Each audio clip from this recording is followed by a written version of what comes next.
तो शायद WWE की प्रिडिक्शन करना तो अब हो गया है मुश्किल, क्योंकि मुझे लगता है कि ये लोग सारा देखते हैं कि लोग क्या चाह रहे हैं, लोग क्या बात कर रहे हैं, और उसके हिसाब से अपने स्क्रिप्ट्स को रीराइट करते हैं।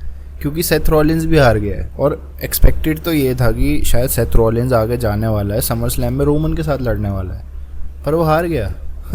तो प्रिडिक्शन तो किसी काम की है नहीं। तो रॉ में क्या क्या हुआ एक एक करके डिस्कस कर लेते हैं। अगर आपने रॉ नहीं देखी तो फटाफट चीज़ें देखते हैं कि क्या क्या हुई इस बार रॉ में और क्या आगे हो सकती है right here at the pinfall arena. तो इस बार की रॉ ओपन करी थी ओबा फेमी ने, और ओबा फेमी ने रिंग में आके सिर्फ यही बोला कि मैं सेमीफाइनल में तो पहुंच चुका हूं, आगे जो भी आने वाला है, जिसकी भी मेरे साथ मैच होने वाली है, बी प्रिपेयर्ड, क्योंकि मैं बनने वाला हूं king of the ring at night of champions. तो बेसिकली उसने सबको एक वार्निंग दे दी है कि भाई मेरे से जो भी आने वाला है मेरे अपोजिंग में वो हारेगा obviously. And then he shifted back to Brock Lesnar, क्योंकि पॉल हेमन ने बोला था कि you have awakened a big bad beast inside Brock Lesnar. तो उसको कोट करते हुए ओबा फेमी ने बोला है कि जब मैं नहीं देख रहा होता तूने हमेशा मेरे पे पीछे से ही वार करा है। तो मुझे लगता है बिग बैड बीस्ट नहीं, बिग बैड बिच अवेकन हो गई है। तो वो थोड़ा ब्रॉक लेसनर पे शॉट लिया और वही अपना बोला है कि 1-1 है हम। तो कहीं ना कहीं इतना तो अभी भी कह सकते हैं कि समर स्लैम में ओबा फेमी और इनका मैच होने वाला है। तो मैं तो अभी भी नहीं मान रहा यार कि ओबा फेमी किंग ऑफ द रिंग बनेगा, क्योंकि ओबा फेमी का ऑलरेडी ब्रॉक लेसनर के साथ होने वाला है और वो शायद कहीं ना कहीं गारंटीड है। अगर WWE इसको भी बदल देता है तो भाई ये तो बहुत ही अनप्रेडिक्टेबल होगा। ये तो मैंने तो सोचा नहीं, और मेरे ख्याल किसी ने भी नहीं सोचा होगा। तो देखते हैं WWE क्या करने वाला है। तो ओबा फेमी जब ये स्पीच अपने रिंग में दे रहा था तब डोमिनिक मिस्टीरियो ने उसको इंटरफेयर करा, क्योंकि डोमिनिक मिस्टीरियो उसका ओपोनेंट होने वाला है नेक्स्ट रॉ में सेमीफाइनल मैच में। तो डोमिनिक मिस्टीरियो ने कुछ कुछ बोला कि मैं ये हूँ, मैं वो हूँ, मैं हरा दूंगा तुझे, बुलशिट। तो पीछे से JD मैकडोना ने ओबा फेमी को चेयर शॉट मारा, बट ओबा फेमी भाई हिला भी नहीं अपनी जगह से, जैसे कि चेयर शॉट उसको कुछ भी नहीं हुआ। एंड देन वही थोड़ी सी भसड़ रिंग में, एंड उसके बाद ओबा फेमी ने उसको भी चैलेंज दे दिया डोमिनिक को कि तेरे को तो मैं बताता हूँ अगले हफ्ते Rey Mysterio is your dad, Rey Mysterio is a father, but I will show you who your daddy is. तो भाई अब डोमिनिक मिस्टीरियो क्या हाल होने वाला है वो तो अगली बार ही पता लगेगा। तो ये तो था पहला सेगमेंट रॉ का। बैक स्टेज में सेथ का इंटरव्यू ले रही थी जैकी रेडमंड, और उसने तब ये बोला कि विजन का मैं लीडर था, मैंने विजन के लिए बहुत चीज़ें देखी थी, बट अब vision is in the past, क्योंकि उसको लगता है कि विजन से उसका जो चल रहा था वो अब जा चुका है। And he have shifted his focus to Roman Reigns. According to Seth वो ये कह रहा था कि मैं किंग ऑफ द रिंग जीतूंगा, and then I will get back what I have never lost, यानी कि मैं वो वापस ले लूँगा जो मैं कभी हारा ही नहीं, और वो है वर्ल्ड हैवीवेट चैंपियनशिप। तो यहाँ पे सीधा सीधा कहने का ये मतलब है कि भाई मैं जीत रहा हूँ, and then I will defeat Roman Reigns जो मेरे को कभी नहीं हरा पाया है सीधा सीधा, and I will get my title back. ये हुआ बैक स्टेज में। क्वीन ऑफ द रिंग का क्वालिफाइंग मैच था, फर्स्ट राउंड क्वालिफाइंग मैच, जिसमें Alexa bliss, Liv Morgan, Chelsea green और बेकी लिंच थे। तो इसमें प्रिडिक्शन के अकॉर्डिंग तो लिव मॉर्गन जीत रही थी, और हाँ प्रिडिक्शन सही हो गई, थैंक गॉड इस बार, और लिव मॉर्गन जीत गई। मैच में ज़्यादा कुछ है नहीं डिस्कस करने के लिए। चेल्सी ग्रीन ने अपना फिनिशर मारा था अनप्रिटी हर, एंड कवर लिया था, लग रहा था चेल्सी ग्रीन जीत जाएगी, बट उस बार लिव मॉर्गन ने उस कवर का काउंटर करके कवर ले लिया चेल्सी ग्रीन का, और वो इस तरीके से मैच को जीत गई। तो Liv Morgan have advance to the semifinals of the Queen of the Ring tournament. Chad Gable को फिर से दिखाया बैक स्टेज में, जिस बार वो पेंटा से माफ़ी मांग रहा था कि जो भी उसने लूचा लिब्रे को डिसरिस्पेक्ट करा है। पहले उसने स्मैकडाउन में रे फिनिक्स से माफ़ी मांगी थी, अब वो पेंटा से मांग रहा था। पेंटा ने भी उसको माफ़ कर दिया, और चैड गेबल को काफ़ी चेयर भी मिल रहा था ऑडियंस से। तो पेंटा ने उससे ये बोला कि मैंने तेरे को माफ़ कर दिया, बट तेरे को असली माफ़ी चाहिए ना, तो you know who you have to go to. उसका मतलब था रे मिस्टीरियो का।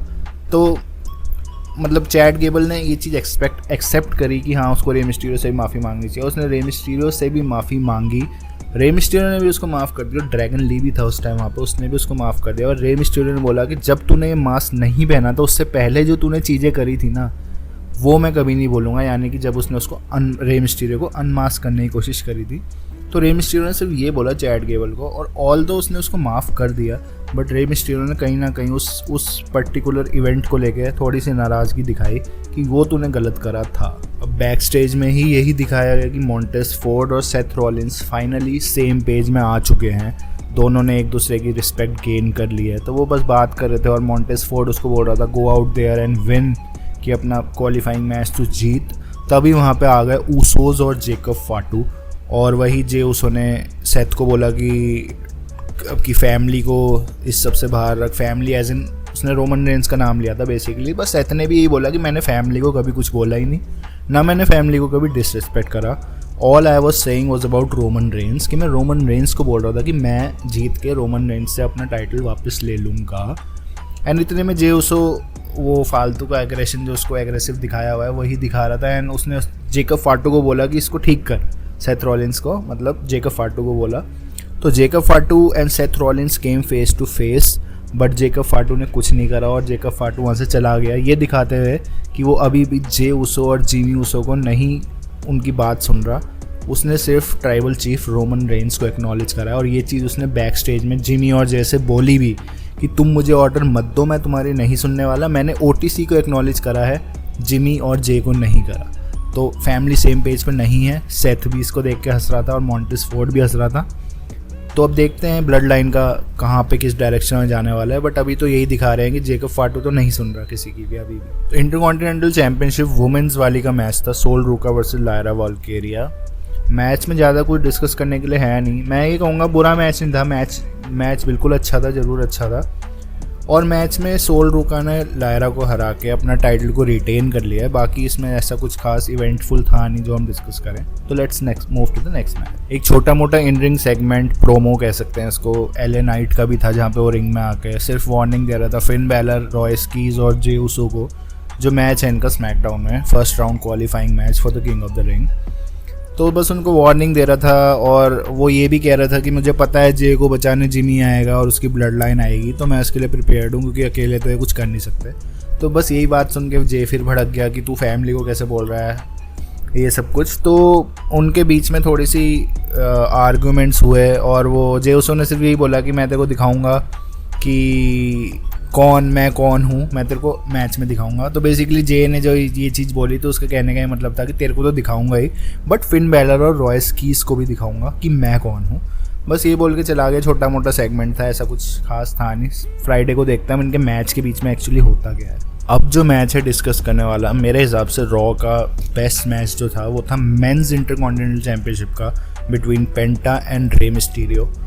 पूरा मैच अगर नहीं देखा तो आई वुड सजेस्ट देखो, क्योंकि वही मैच ऐसा था जिसको मैं रैंक 1 दूंगा इस बार की रॉ में।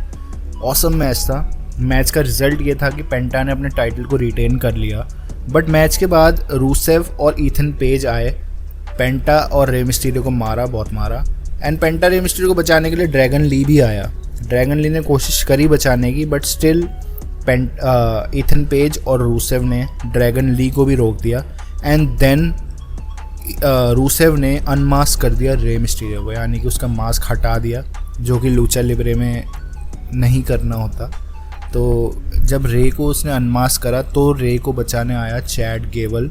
ह्यूज पॉप मिली है चैड गेबल को, और लोग ये भी एक्सपेक्ट कर रहे हैं कि भाई अब चैड गेबल को अपॉर्चुनिटी मिलनी चाहिए इंटरकॉन्टिनेंटल चैंपियनशिप की, और शायद उसको जीतना भी चाहिए, क्योंकि उसको अब काफ़ी चेयर मिल रही है। और ये दिखाया जा रहा है कि चैड गेबल को पता लग गया है कि लूचा लिब्रे में मास्क की क्या वैल्यू है।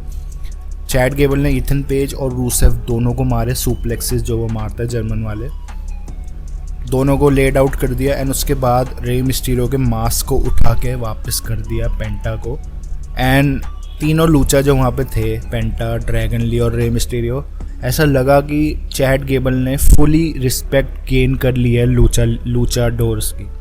तो अभी तो ये दिखाया गया, अब देखते हैं चैड गेबल की स्टोरी लाइन को कहाँ पे कनेक्ट करेंगे, बट कहीं ना कहीं ऐसा लग रहा है कि हाँ इंटरकॉन्टिनेंटल पिक्चर में आ सकता है चैड गेबल भी। रॉ का मेन इवेंट था फेटल 4-वे match, first round qualifying for the king of the ring, Seth Rollins, Tala Tonga, Jevon Evans और रिकी सेंट्स का।